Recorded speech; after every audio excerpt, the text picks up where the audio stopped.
Hello learners, कैसे हैं आप? तो उम्मीद है कि बहुत अच्छे होंगे और आपका एक बार फिर से स्वागत है ऑल रिसर्च एप्टीट्यूड की पीवाईक्यू सीरीज़ में, जिसमें हम हर एक वीडियो में 10 क्वेश्चंस कवर कर रहे हैं। यूजीसी नीट पेपर 1 की ये बहुत इंपॉर्टेंट यूनिट है रिसर्च एप्टीट्यूड की।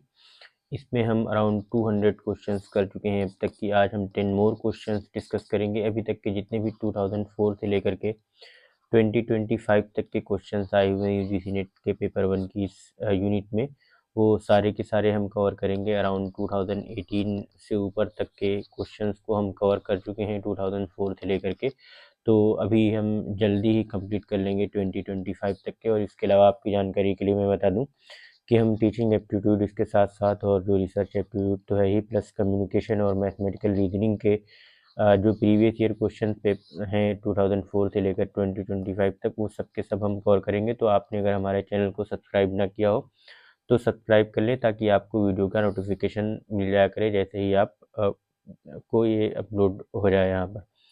तो देखते हैं आज हमारा पहला क्वेश्चन क्या है। Which among the following factors does not contribute to assessment bias when the language of the test and tester is different from the languages of the students? Answers that support middle class values. If assessment procedures are flexible and diverse to make disadvantaged students comfortable. Objective test for assessing abstract reasoning of the student. देखिए, आपको यहाँ पे एक बात समझने की ज़रूरत है, वो है कि असेसमेंट बाइस कब होता है। ये ज़्यादातर तब देखने मिलता है जो टेस्टिंग मेथड्स होते हैं अनफेयरली कोई एडवांटेज या डिसएडवांटेज देते हैं कुछ एक ग्रुप ऑफ स्टूडेंट्स को। वो हो सकता है लैंग्वेज की वजह से हो, कल्चर की वजह से हो, सोशल बैकग्राउंड की वजह से हो, या टेस्ट फॉर्मेट की वजह से हो। तो अगर हम बात करें यहाँ पर करेक्ट ऑप्शन की, तो हमारे पास जो करेक्ट ऑप्शन है वो है option C. If assessment procedures are flexible and diverse to make disadvantage students comfortable. तो इसमें पूछा है does not contribute to assessment bias. तो देखिए हम वन बाय वन देखते हुए चलेंगे। ये देखिए यहाँ पे जो दिया हुआ है, when the language of test and the tester is different from the language of students. तो देखिए this does contribute to assessment bias as students में struggle due to language barriers, या बजाय इसके कि लैक ऑफ नॉलेज के। अगर दो अलग अलग लैंग्वेजेस हो जाएंगी दोनों स्टूडेंट्स के लिए, तो यहाँ पे असेसमेंट बाइस होगा।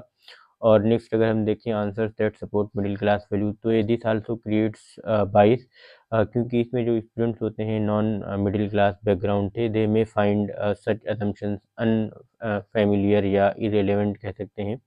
और जो हमारा ये थर्ड ऑप्शन है, if assessment procedures are flexible and diverse to make disadvantage students comfortable, so this reduces assessment bias not contribute to it. Flexibility और जो डाइवर्सिटी होती है, ये प्रमोट करती है फेयरनेस और इंक्लूसिविटी को। बाकी जो आपका फोर्थ ऑप्शन है, objective test for assessing abstract reasoning of the students, तो इसमें क्या होता है कि एब्स्ट्रैक्ट रीजनिंग टेस्ट जो होते हैं, they can be culturally loaded and may disadvantage certain groups, so thus contributing to bias. Next question अगर हम देखें, hypothesis testing is the main concept of which type of research. हमें बताना है कि कौन सी टाइप ऑफ रिसर्च में जो है हाइपोथेसिस टेस्टिंग होती है। एक्सपेरिमेंटल रिसर्च, हिस्टोरिकल रिसर्च, सर्वे रिसर्च, या एग्जेजेटिक रिसर्च। तो जो एक्सपेरिमेंटल रिसर्च होती है उसमें हम हाइपोथेसिस को टेस्ट करने की बात करते हैं। Sorry, experimental research.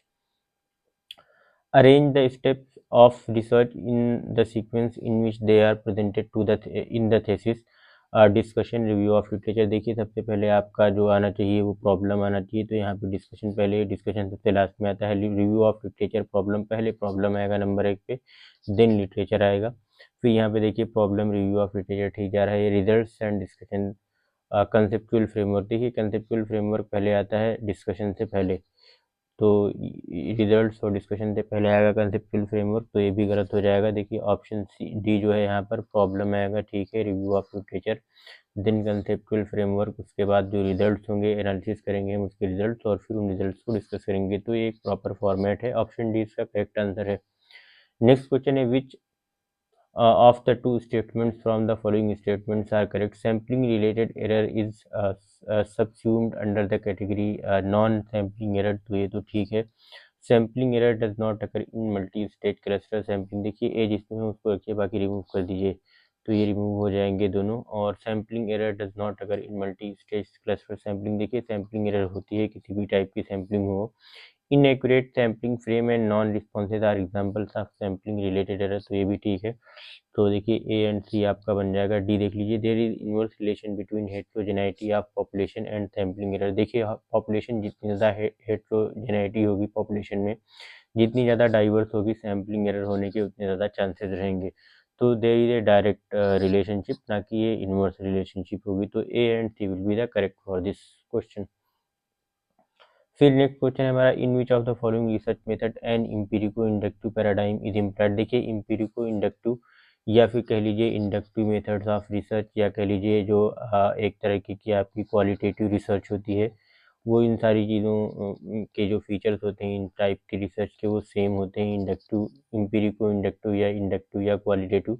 तो इसमें हमें बताना है कौन कौन से हैं वो। एथनोग्राफी ठीक है, तो क्वालिटेटिव रिसर्च का पार्ट है। केस स्टडी रिसर्च की अगर हम बात करें तो क्या केस स्टडी रिसर्च इसका पार्ट होगी, ठीक है, केस स्टडी भी होगी। एक्सपोस्ट फैक्टर मेथड है जो ये एक तरह से डिडक्टिव रीजनिंग का पार्ट है।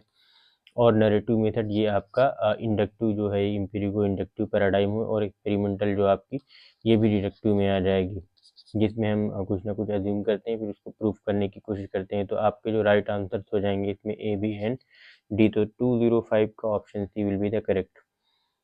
The style of writing a thesis and research article has to be creative insofar as diction is concerned. It's scientific in respect of language used, mechanical insofar as placement of figures and tables is concerned, variables in respect of referencing.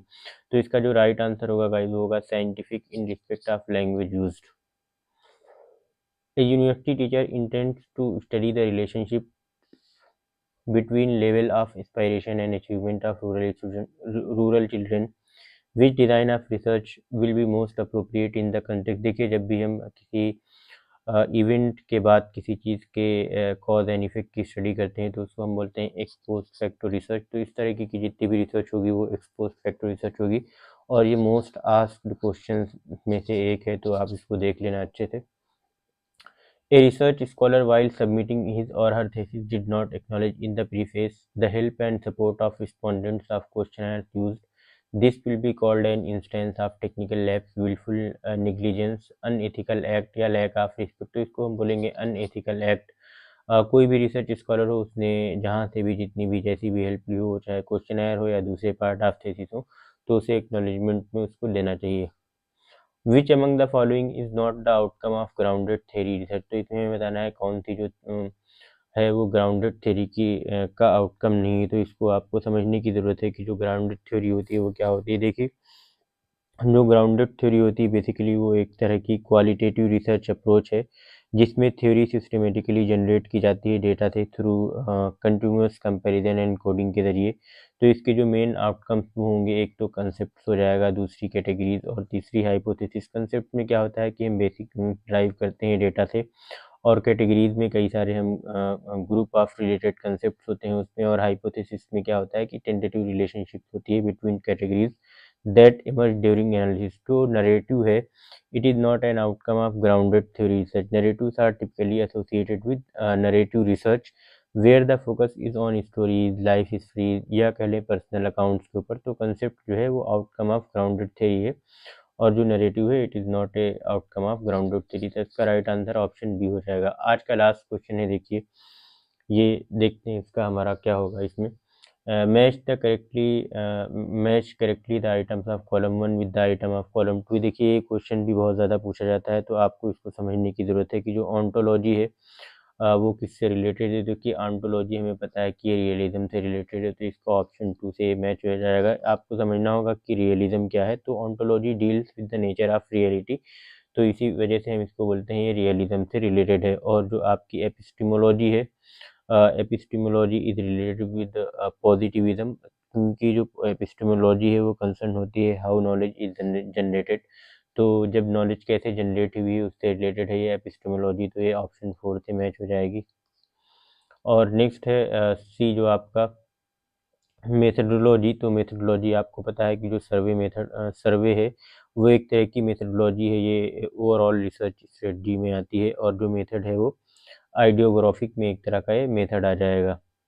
तो ये आपका option 3 से match हो जाएगा, और ये option 1 से match हो जाएगा।